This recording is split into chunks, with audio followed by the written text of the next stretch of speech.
Good morning, good evening, good afternoon, everyone. Welcome to the second session in the series of PTE Core for Teachers.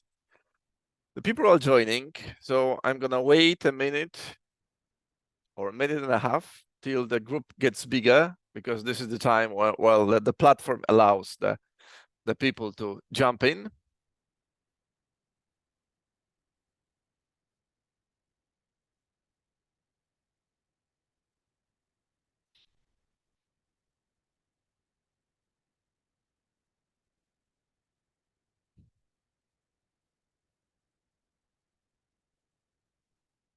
So as you are here, please remember that as we'll be going through the speaking and writing question types, because this session is aimed at speaking and writing question types in PTE Core.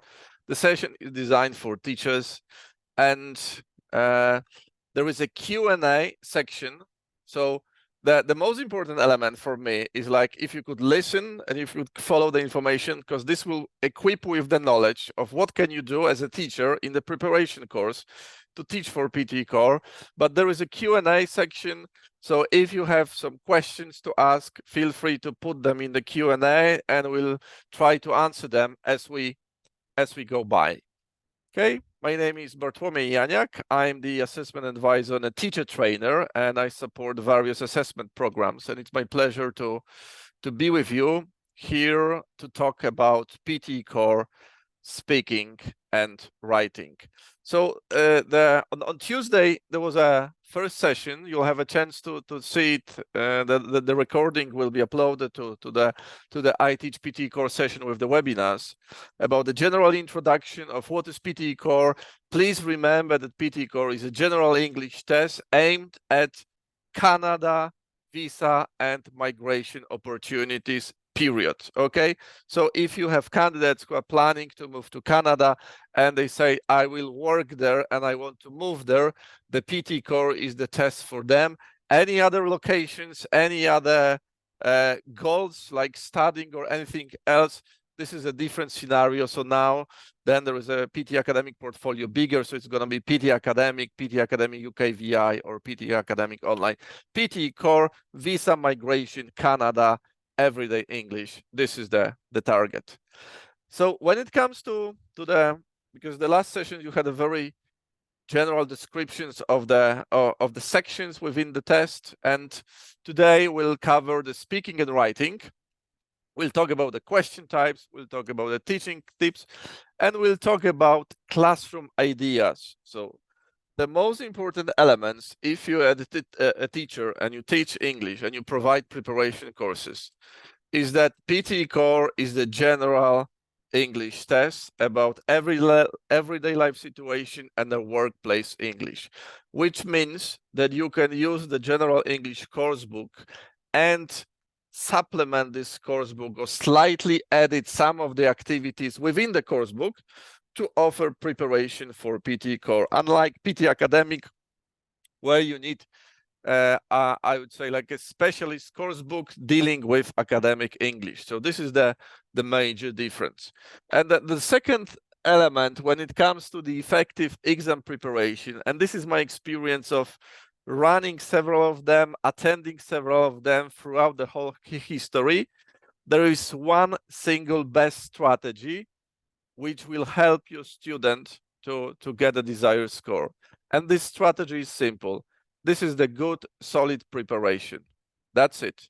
No quick fixes, no promises of I will just prepare you within the very short period of time and I will just show you this magic trick.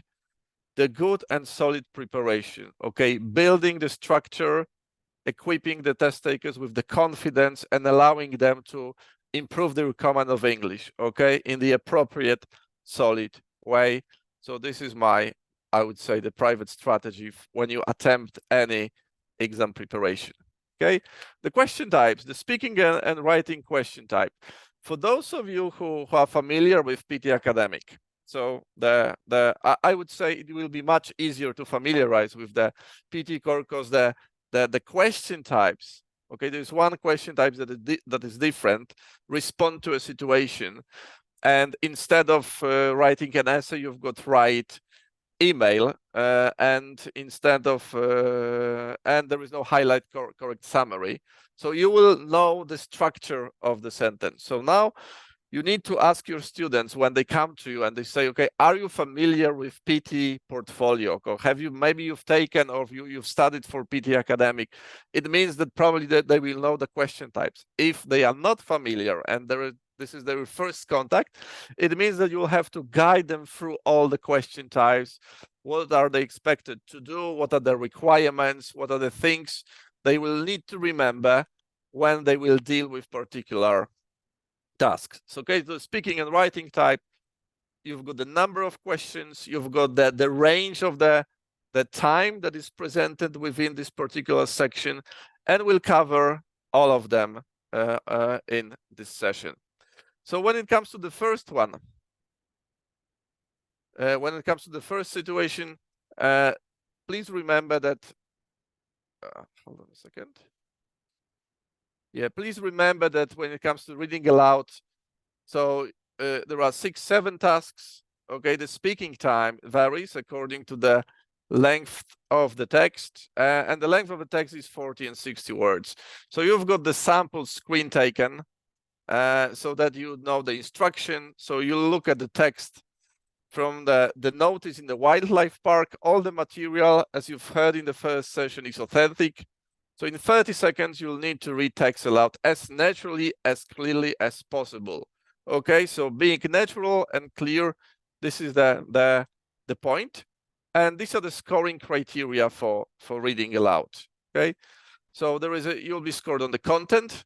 So as you see, each replacement, omission or insertion of a word counts as an error. So this is the message that some people keep asking: what happens if a person replace the word or adds extra word or inserts a word within the text? Yes, it's penalized, it's error, and they are also scored on pronunciation and fluency. So if you want to study what is pronunciation and fluency, native, like advanced, good, and intermediate, so you've got the source of information which is available on the website, which is the score guide, which will present you the description of those particular sections. Okay. The read aloud test tips. So the punctuation, yeah, in the preparation, I would make sure the students are familiar with the punctuations to help them to decide where to pause. Okay, stressing important words, and please remember, this is like one of the false assumptions that they need to sound really English, and the louder the voice, the better the score. No, and the test tips, a PDF document that we also prepared, gives the clear indication that you have to speak normally, not too quietly and not too loudly. This is like a conversation tone of speech. And now you've got this question type, and now you'll need to think what to do in classroom activities. Okay, so use various reading activities. When you have the general English course book and you've got the reading activity, so you can do the reading activity following the instruction, or actually you can utilize them by basically dividing them into the mini paragraphs, dividing them into sections, and instead of following the instruction from the course book, you can just introduce the activity that you'll need to read aloud the section, like individual person, as a group activity if you want to build the confidence and slightly move to the individual representation. So the reading aloud, from my perspective, it hasn't been trained extensively in the courses I attended, because probably we weren't expected to do this type of activity, but it's very easy to teach within the class. The next option is like pair work activities, which is the same, but then you divide students in pairs or mini groups, and you show them a particular text, and you ask them to one of the person is reading the text and the other person is monitoring the time and is paying attention to all the criteria. which are scored within this particular section. So it could be the meaning group, it could be the pair work activity. And the last option is once your students are at home and they could get into the habit of reading aloud the information that they face when they search the internet, when they go through life, they see various advertisements, they see various reading sections, and they can practice reading them aloud. This is one element. And the second option, which is really important, once you have your mobile phone, there is something, a very nice function, the voice recorder.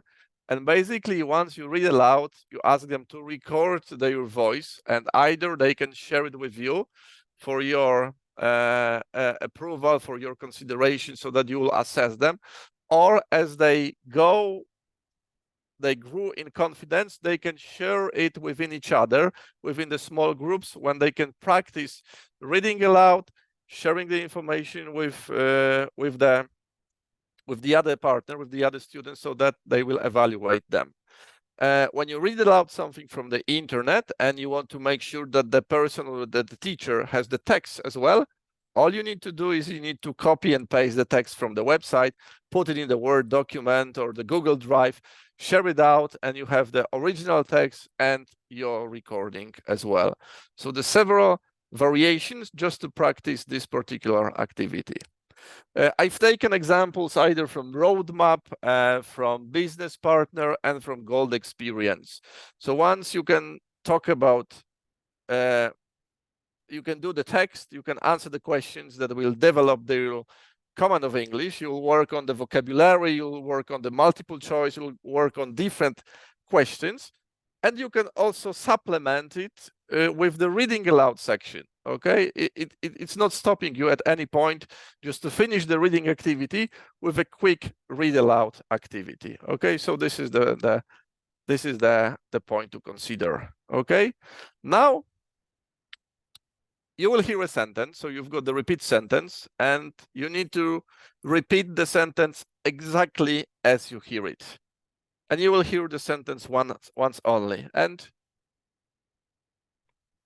from my experience, reading the instruction carefully answers the majority of questions teachers and students have.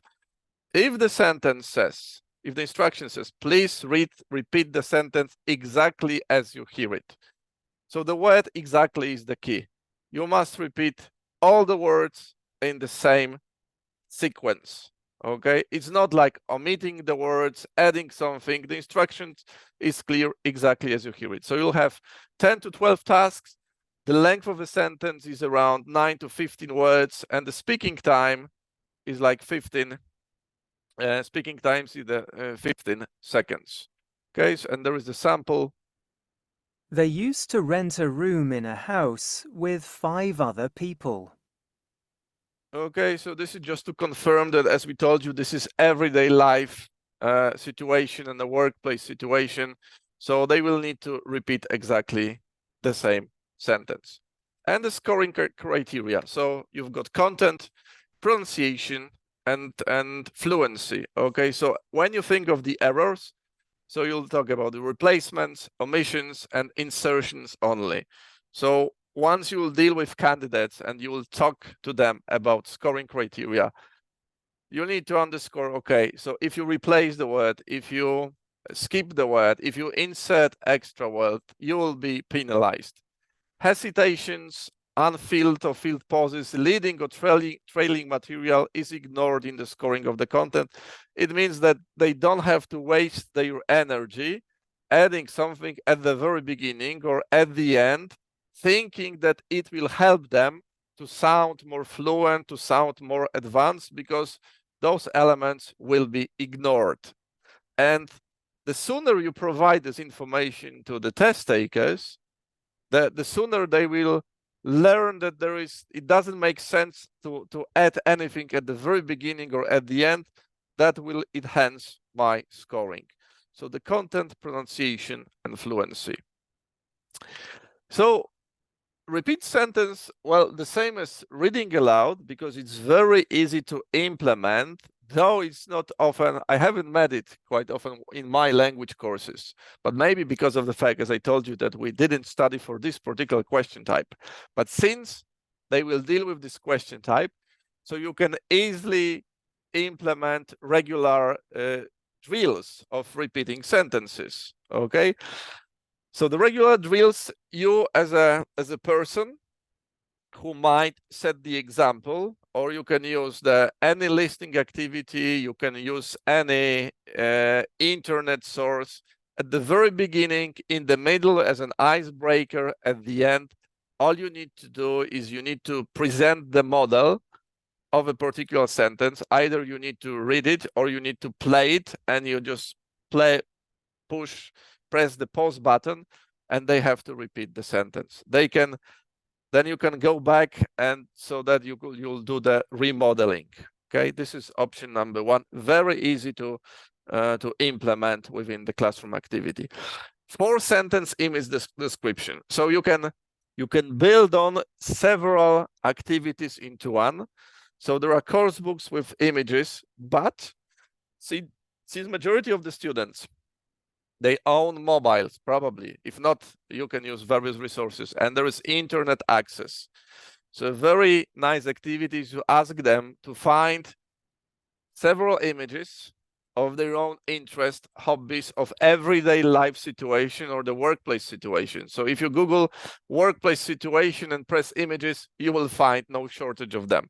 So they find an image, and they need to prepare 4-sentence image description in pairs, okay? And one person says the sentence, then makes a pause, and the other person in the pair has to repeat the sentence, okay? So not only they practice describing images, but they also practice repeat sentences, okay? So this is like, you can divide it from month to month. So this lesson, this month or this week, will focus on the workplace scenarios presentations. Next week, we'll focus on everyday life situation, street scenarios. Then you'll have the library scenarios. Anything, the creativity is the key here, okay? Either as a homework where they prepare it at home, or you can do it within the class, and students really like it when you say, now it's time for you to use your mobile phone and use the internet. Really? Can we do it? Yes, you can, because we'll be practicing for PTE Core. And the homework activity, play, pause, repeat. Very simple. They watch videos, they listen to podcasts, they listen to their own programs, they have their own interest, etc. And you say, okay, I'm really happy that you capitalize on your interest and you develop in your own areas of interest. But as you listen, there is instruction I have to you. As you listen, I want you to use the pause, play, and repeat button at least 4 times within your class. So it means as you listen to the podcast, you listen to a sentence, or depending on the level of the challenge and on the competence, you just listen to 1 sentence or 2 sentences.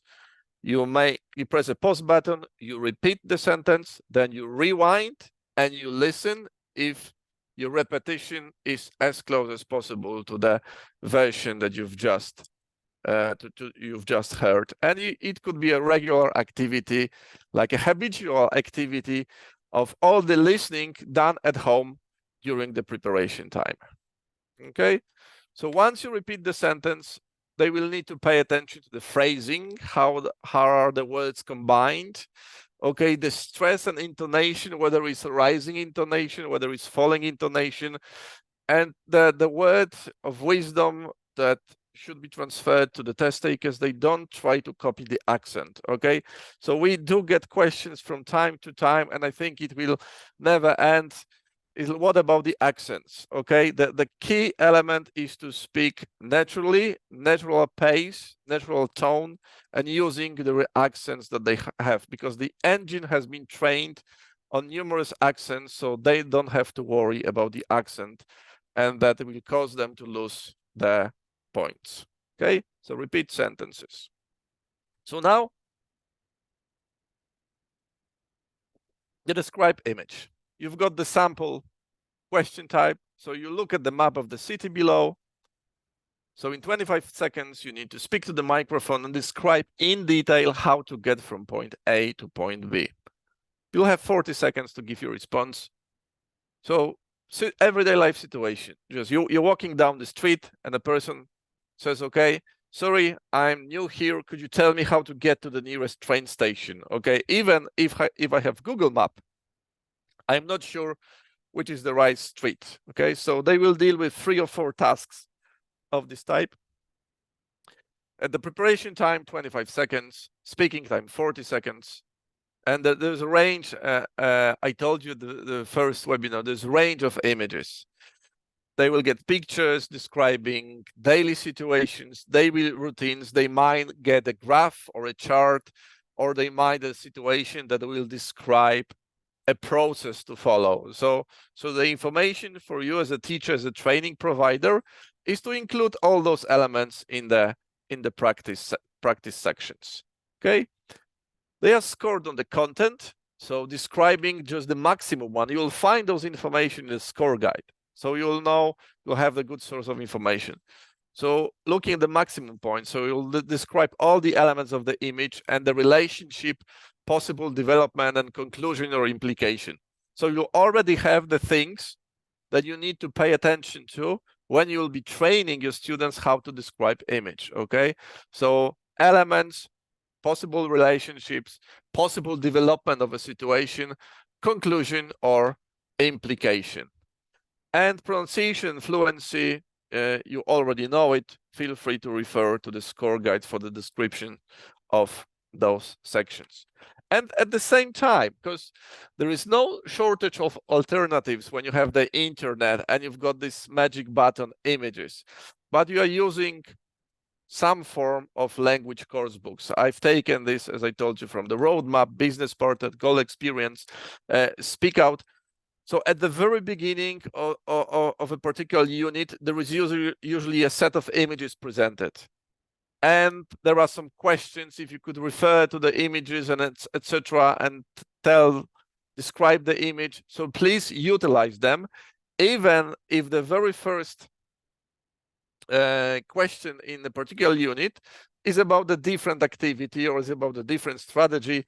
So whenever you see an image, why don't we describe this image? Okay, so the general introduction, detailed summary, relationship, development, and final conclusion.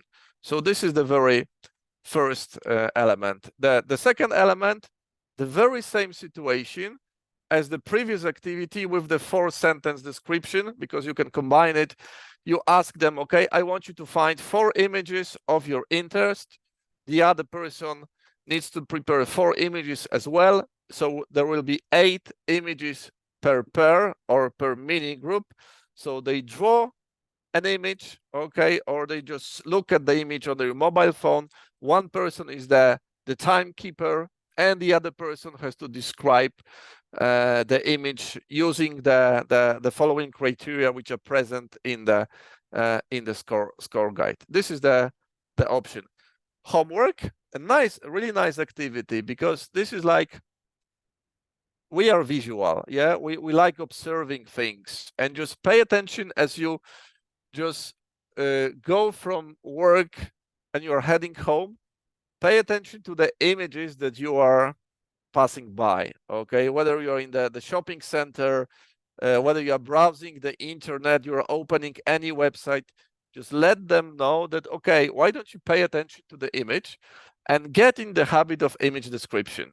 That's it. I know that you are searching for the information on how to roller skate, but once you have the image at the very top, just get in the habit of image description. You can record yourself and you can share it with me. You can share the image. This is the preparation. So you will not only do the things that you like to do, but you also train for PTE Core question type image description. Okay, sample images taken from various Pearson English course books. Utilize them, make use of them, pre-teach any structures you find relevant for image description.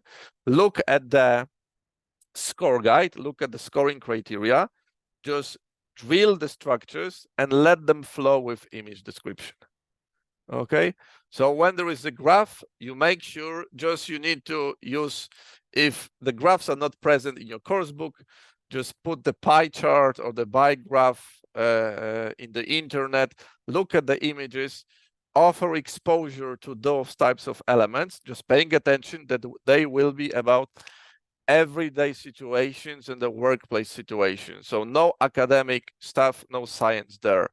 Okay, they need to know how to organize the description. Okay, how to show how to describe the details, how to show development, implications, conclusions, and they need to gain confidence. But we know that you gain confidence not from memorizing, but you gain confidence from gaining flexibility in particular question type. So the trap actually is to offer them a really flexible structure from A to Z, and you need to go there and you cannot say anything else. Okay, so this is a fixed mindset structure which is in conflict with this flexibility, and the flexibility is the key to speaking confidently.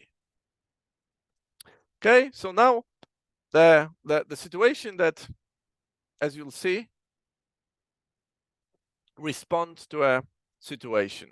Okay, so you will listen and read a description of a situation, and you'll have 20 seconds to think what to say, and you'll have 40 seconds to put yourself in the shoes of this particular person and confront the situation, try to find a solution following the instructions that you see. As you see right now, you own the flat and you've rented the flat for university students, typical situation.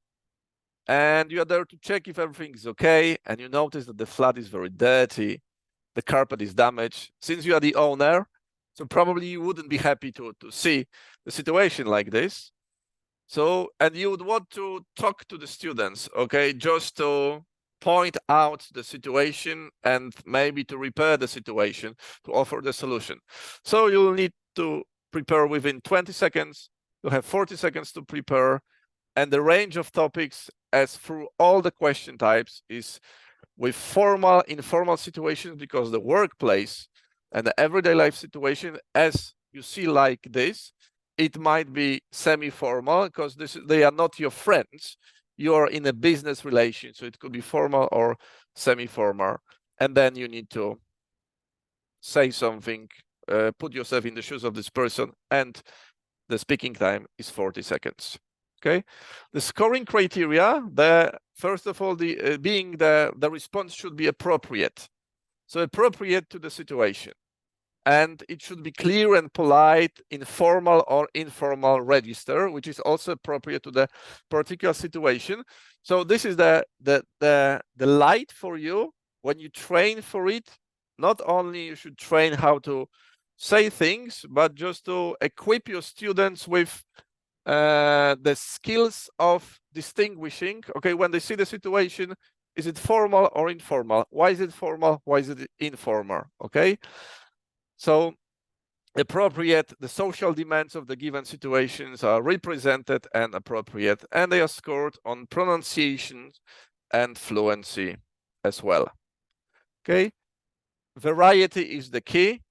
When you practice respond to a situation, the focus on the language and preparation. So the timing, you have 20 seconds to prepare. And now coming back or getting into the classroom scenarios. Okay, so there are 3 variations. Feel free to use them, feel free to experiment them. The story design, 3 life scenarios, or the practice as you go. These are the questions that you might remember. What would you do? How would you react? What would you say? How would you behave?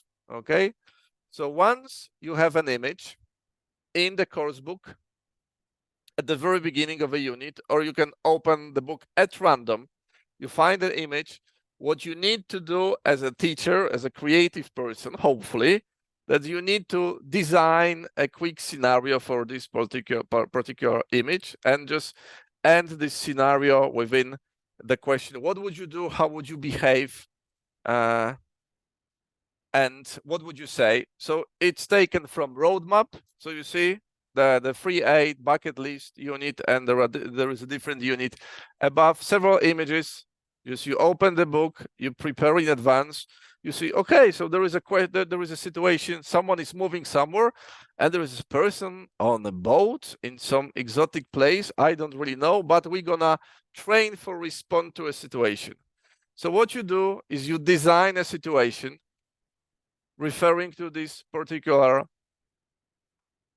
image, so you create a problem. So there is a situation to solve. Okay, as you see, so you're moving to a new home, and it could happen in life. So your partner comes across a great gift that he gave you 3 years ago, but you've never opened it. Yes, this is the situation. And then the partner looks puzzled and confused and like, well, I think you told me that this is the wonderful gift and you would use it regularly. So uncomfortable situation, very informal one. How would you respond to your partner? Okay, so you give 20 seconds to prepare, and then you measure the time as a group activity, like a single person doing it, individual classes, or a per work activity, one person measuring time. And the second one, just this is the creativity, just to show you that you can actually take any image, any picture within the course book, and you can design a very simple story, and you just transform this activity into the response to a situation. So you're on the vacation and you realize that you forgot your father's birthday. Things happen. Vacation, feeling excited, like, oh my God. And it happened last year as well. But since it's a distant country, you are about to lose your phone range for several days. So you dial the number knowing that you will have only 40 seconds of conversation. What do you say? So I hope that you right now you see that within this scenario, I embedded the 40-second rule, which are expected to follow during the response to a situation scenario. So you have 40 seconds of a conversation with your father, knowing the fact that you forgot his birthday, and it happened last time as well. So any particular image, just add creativity and design a story. The second one, it's good to capitalize on real life situations based from your student's life. As a homework activity, just you tell them that, hey, for the next lesson, I want you to prepare 3 real life scenarios, very short one description, finishing with any of the questions. What would you do? How would you react? What would you say? How would you behave? And as they come to the class with the 3 life scenarios, written, prepared, or they can describe it to the person sitting next to them, then the other partner, 20 seconds to think, 40 seconds to reply. Okay, so a really nice mini group or pair work activity. And the last one, this is like habitual one, practice as you go. So they will be dealing with endless scenarios in their everyday life. Someone will ask them for a favor. Someone will be unhappy, they will need to apologize. Some person at work will expect them to do something, and these are the situations that they will be facing in their local language, native language. But since they are preparing for PTE Core, you just tell them, okay, you've responded to the situation, so now respond in English. Just train yourself as you are dealing with everyday life situation, because these are the situations you are likely to meet on a test. Okay. Answer short question. You will hear a question. Please give a simple or short answer. Often just one or few words is enough. And the same, this happens across different exams that I'm responsible for when it comes to the training and education.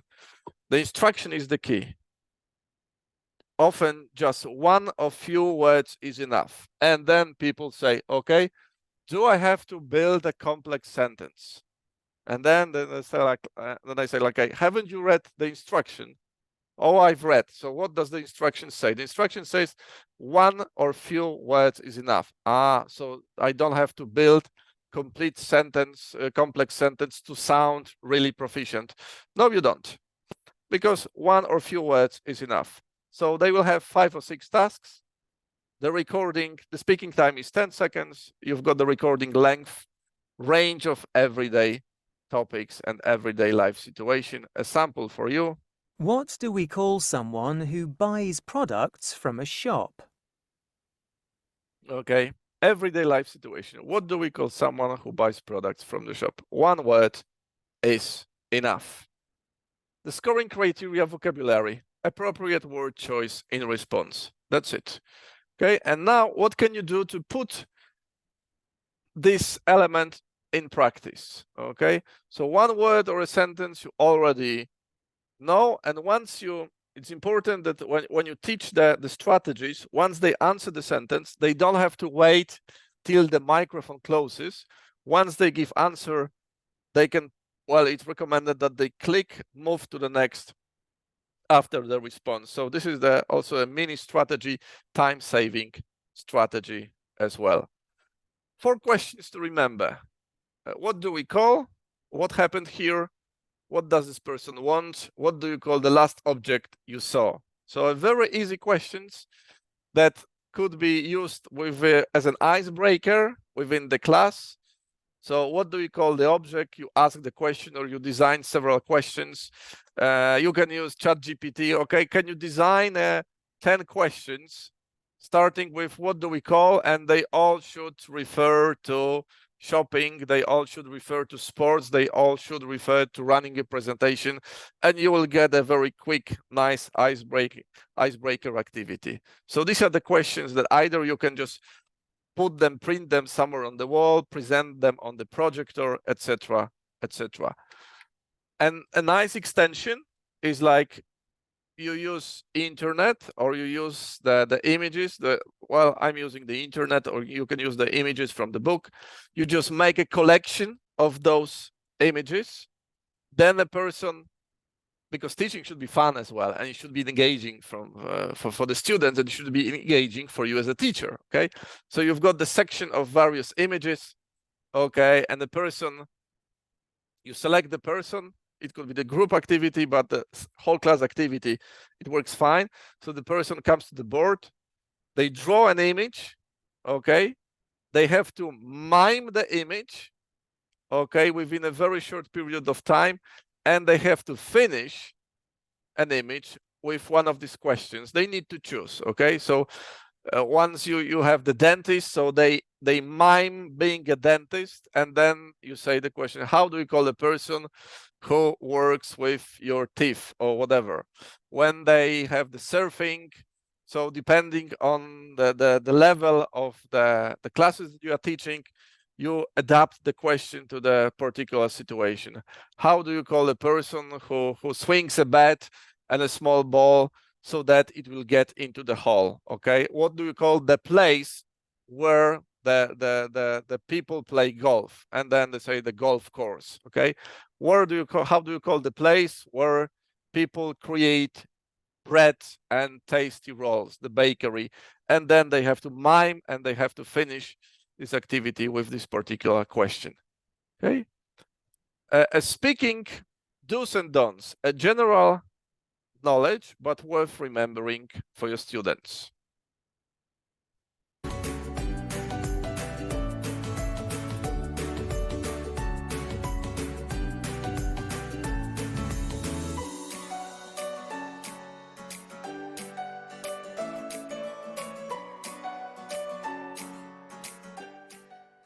Did she call while I was out? Did she call while I was out? There are 3 basic ways in which a story might be told to someone. There are 3 basic ways in a story might be told to someone. Dinner was delicious. Dinner was delicious. Dinner was delicious. Come to my office after class if you need help. Our supervisor will return your call as soon as he can. Okay, so you can really, actually, you can design a mini activity around the things you need to do, or you shouldn't do when you're doing the online classes. It's basically you cover the microphone, you start touching microphone. My favorite one, and for some reason, some people believe, I think it was the third one, like dinner was delicious, dinner was delicious, dinner was delicious. And there is someone actually thinking that this could help them in a test. So whenever I deal with a person or a student, I say, okay, imagine that this is the life scenario situation and you're talking with a person or with a professor or with a person at work who asks you the question and you answer the question repeating the same words. Would you think that you would be scored, you would get a high score from this particular answer? And all the people say, no, because it sounds strange, is unnatural, and none of the people talk like this. And yet some people believe that when they repeat on and on the same phrase, they will get a good score. So this is you can design a really funny and engaging lesson, like a pre-speaking activities, do's and don'ts. Just once you've done the language preparation, you've done the question type preparation. So the final one, the cherry on the cake, the things you can do or the things you can't do, you present the images, you start to behave in a way doing the mistakes, and you ask your students just to play stop, and then they need to point out to the mistake that you are just performing. Say, no, you shouldn't be doing it because touching the microphone will affect your score.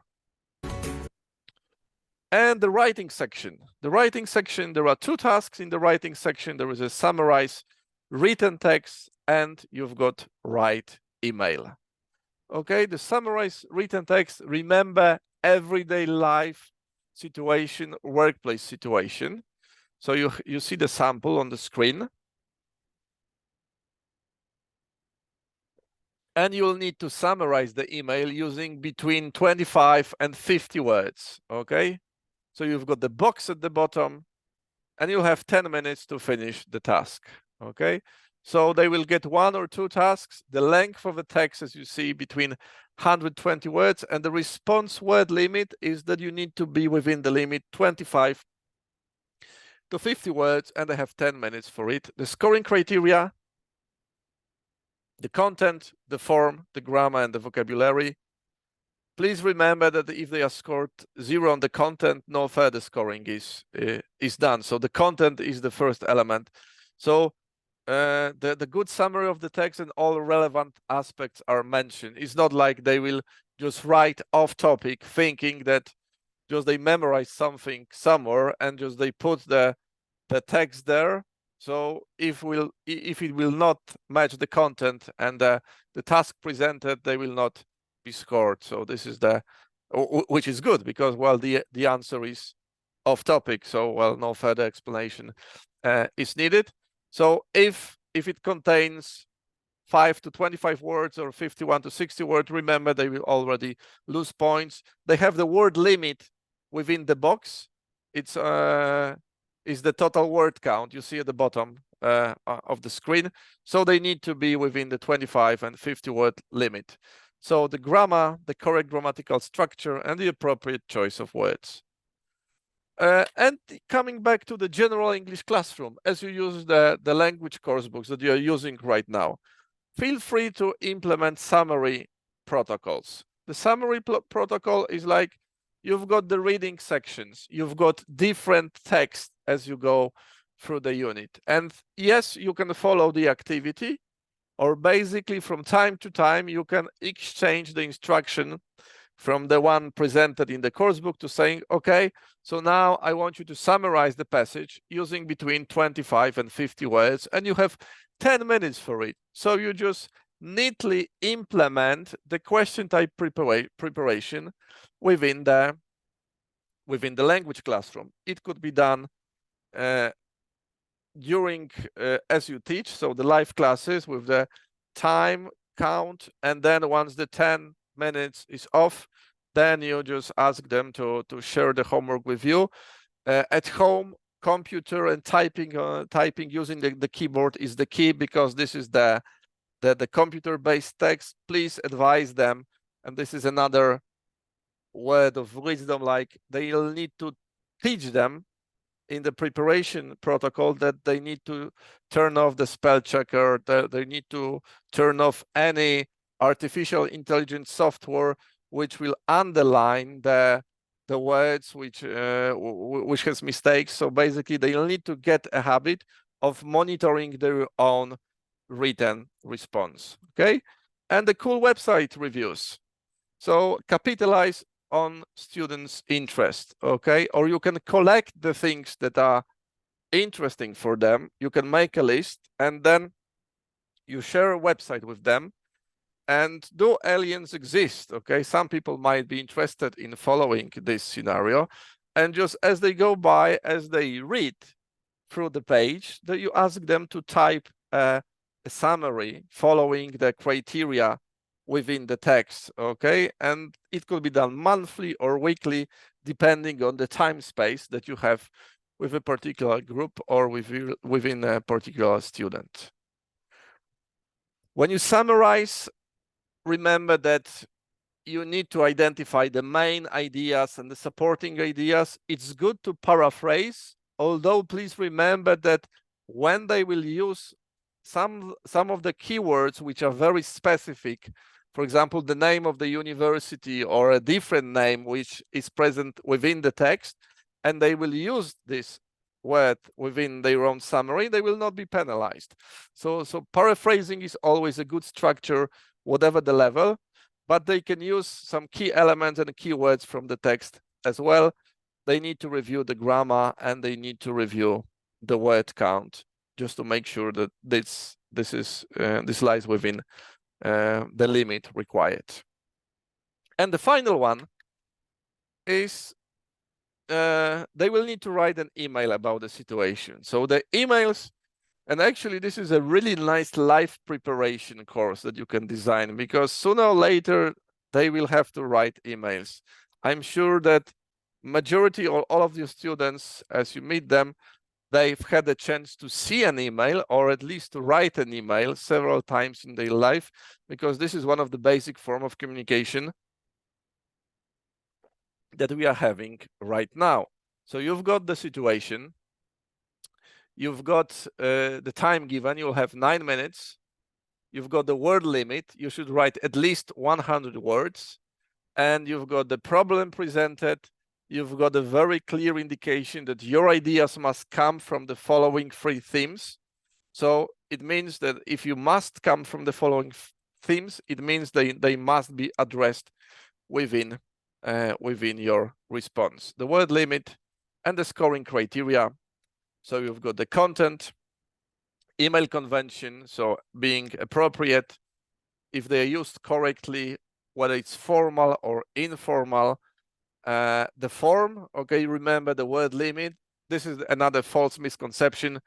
The more you write, the higher you score. No, the more you write above the limit, the lower the score, period, okay?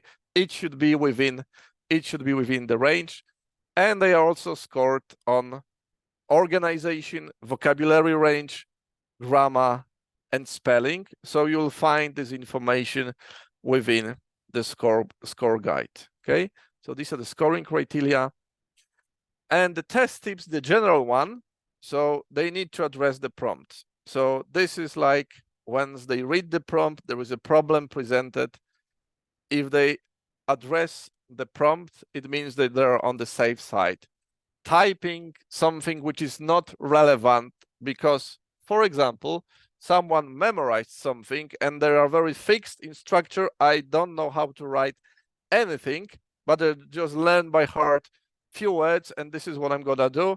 This is a quick way towards failing, basically. So the flexibility, creativity, and using some of the structures as a scaffolding, this is the good choice. As I told you at the very beginning, good solid preparation. And I believe this is, looking at my experience, if this information is transferred from the teacher's side, that I will teach you how to use several structures and I will show you how to build the scaffolding, and then I will work with you on creativity and on flexibility, this is the choice to go, okay? Using appropriate email writing conventions, proofreading, and following the word count. So this is the basic plan that you can just copy, and you can say, okay, as you write an email, brainstorm, plan, write, and proofread. Just read it again, just to make sure that all the things which are required from you will be taken care of. And 2 activities for you to experiment with. Please remember that there is no shortage of emails that you can find online. You can use your own emails if they are not too personal. You can design an email so you can get some examples. Then you copy the email into the Word, and you implement mistakes. Okay, you implement mistakes depending on the level, the spelling mistakes, and the proofreading means they need to be very sensitive, so they'll need to see the mistake in some of the words. And if you want, you can address them. Okay, there are 7 mistakes within the text. I want you to read the email, and I want you to identify the mistakes. And as they read, then they can circle, or they can shout it out. It could be done as like individual activity. It could be done as a pair work activity. It could be done as a homework activity. It's just a slight interactive and funny play on your side. So you need to change the words, and you need to change the words in the most typical mistakes that students make, and then you just offer them for proofreading and correction. So this is one structure. And this one is actually one of my favorite one. The name that I designed is called the Batman response. Okay, so the Batman response. So the thing that you can, the thing you need to do is you need to ask them to come up with different names of famous people, superhero, real or fictional, that people know. Okay, that people know. So they will need an example is, for example, Batman. Okay, okay, I'll open a Q&A in a second. Can you just type any name of a famous person or a hero, fictional or real, that you know? Anything.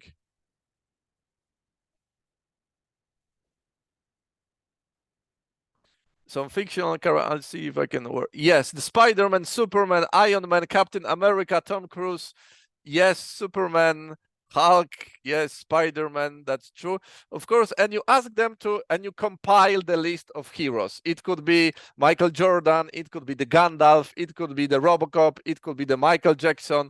It could be, I don't know, Michelle Obama, Tony Stark, Captain America, Doctor Strange. Oh, I am the great fan of the same series, so I guess we have a lot in common, because majority of my superheroes came from these scenarios, but they could be living people or the people from the history. All they need to know is that is familiar to them. And now you collect all those superheroes, and just you print them and you put them in a bag or in a box, and then you assign homework. They have to write an email, typical email that you train using during your general classes. So you've got a typical email like respond to a situation. You've got the situation presented. For example, as you will see right now, this is the situation. You have 9 minutes. You should aim to write at least 100 words using complete sentence. So this is the instruction. You want to join a sports club to improve your health fitness. Write an email to a manager expressing your interest in this place and asking a manager if there is a possibility to join. Of course, I would add some bullet points that they need to include. And then what happens? Once they've understood the task, just you approach a particular student or students, they draw a character from the list that you've created of these 20 superheroes, living or dead, doesn't really matter, but they are familiar with. They draw a character. They need to remember the character. And the instruction is they need to write an email answering and following everything, because this is the exam scenario, but they need to write it in a manner of being this particular person. So, and they cannot tell you who they are. So they cannot sign Michael Jackson. They cannot sign Michael Jordan. They cannot give the name, and they cannot, but the whole text should be presented in a way of being this person. And as you will evaluate their emails, so you will just the content, the grammar, the spelling, the vocabulary, the form, these are the formal requirements. They could also get extra points if you manage to discover who they were when they were writing an email. Okay, so I've prepared several examples for you, and feel free to use the Q&A to provide an answer who wrote it. Okay, this is the situation. You want to join a sports club to improve your health and fitness. You write an email to a manager expressing your interest, and the email number 1. And can you put the name of a person or personification?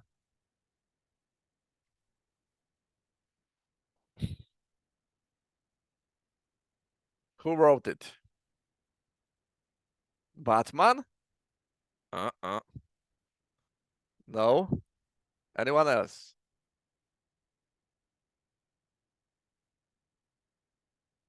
Who wrote it? Doctor Strange? Nope. That's a challenging one.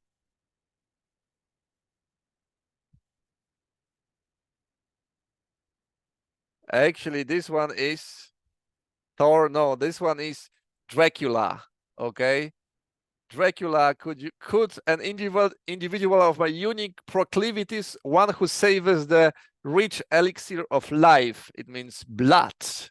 Okay, so this is, and dear mortal. Okay, this is the first one, but maybe the second one. Okay, who wrote it? Give a name of this. This should be easy.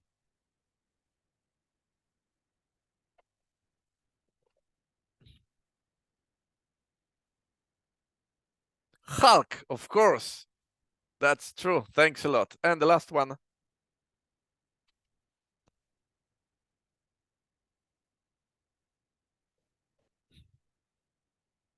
Who wrote it?